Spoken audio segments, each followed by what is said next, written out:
ఎందుకమ్మా ఇంత ప్రేమ అసలు? మీరంటే మాకు చాలా ఇష్టం జీ. చెప్పాలంటే మా పెళ్లి కన్నా మీరు ఎక్కువ ప్రేమిస్తారేమో. ఈ కొద్ది క్షణాల్లో మీరు నాకు చూపించిన ప్రేమ మా అమ్మ కూడా చూపించలేదేమో అనిపించింది. నిజంగా ప్రామిస్ చేసి చెప్తుంది, మీలాంటి తల్లి దొరకడం నాకు చాలా ఇష్టం. మళ్ళీ జన్ముంటే మీ కూతురుగా మీరే పుట్టారు. అమ్మ తల్లి నమస్కారం. ఇప్పటికి బోల్డ్ మంది చెప్పేశారు. నేను అంత ఓపిక లేదు నాకు. వచ్చే జన్మ నాకు వద్దు. ఈ జన్మతో మన బంధాలు చాలా సంతోషంగా ఇక్కడితో ఆపేద్దాము. మీరందరూ కూడా మంచిగానే చదువుకుని మంచి పొజిషన్కి వెళ్ళండి, మంచి పేరు తెచ్చుకోండి, తప్పును ఖండించండి. నాకేదో జరిగింది, తప్పును ఖండిస్తే నష్టం కలిగిందని మీరు మాత్రం మానేకండి. ఒక్కళ్ళ వలన ఏది ఆగదు, ఆపకూడదు. వినపడుతుందా?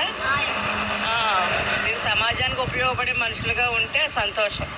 మీ ప్రేమ చాలా చాలా విలువైంది. చాలా చాలా సంతోషంగా ఉంది నాకు మీతో గడిపినందుకు. మాకు ఇంకా సంతోషంగా ఉంది. అవునా? ఎందుకంటే మిమ్మల్ని చూద్దామని నేను ఎప్పటి నుంచో అనుకుంటున్నాను. కానీ నాకు 10th క్లాస్ అయిపోయింది కానీ మిమ్మల్ని చూద్దాం అనుకుంటున్నాను. కానీ అప్పటి నుంచి మిమ్మల్ని చూడలేకపోతున్నాను. మీతో ఫోన్ కూడా నేను మాట్లాడలేకపోతున్నాను. నెంబర్ లేకపోవడం వల్ల సడన్ గా మీరు ఇక్కడ కూర్చోవడం, మేము మీకు పరిచయం అవడం చాలా సంతోషంగా అనిపించింది నాకైతే. చాలా వీళ్ళకి మళ్ళీ జన్మ అంటే ఉంటారంటే మళ్ళీ వచ్చేది మా కోసం.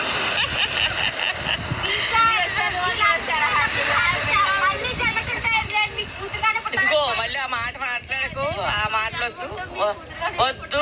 జన్మంటూ ఉంటే మీ శిష్యులుగా మేము ఉండాలి. శిష్యులుగా కూతురుగా అని మీ అందరు కోరుకోవచ్చు, కానీ నాకు ఇంకో జన్మ వద్దు. హ్యాపీగా ఉండాలి. ఇదిగో సూపర్ గా ఉన్నాను కదా. ఉంటాయి ఎప్పుడు ఉంటాయి. మాతోనే ఉండాలి. అనుకున్న గోల్ మీరు రీచ్ అవ్వాలి. అనుకున్న గోల్ రీచ్ అవ్వాలి. తప్పును మాత్రం ఖండించాలి. అది నా కోసం వద్దు, ఎవరి కోసమైనా కూడా తప్పు జరిగితే ఊరుకోకూడదు. ఓకేనా? మీ అందరి ప్రేమ బాగుంది. ఇంకో జన్మ కావాలని నేను కోరుకోవట్లేదు. మీరు మాత్రం మంచి పిల్లల కింద మంచి భవిష్యత్తు కలిగి ఉండండి. ఆల్ ద బెస్ట్ నేను అందరికీ.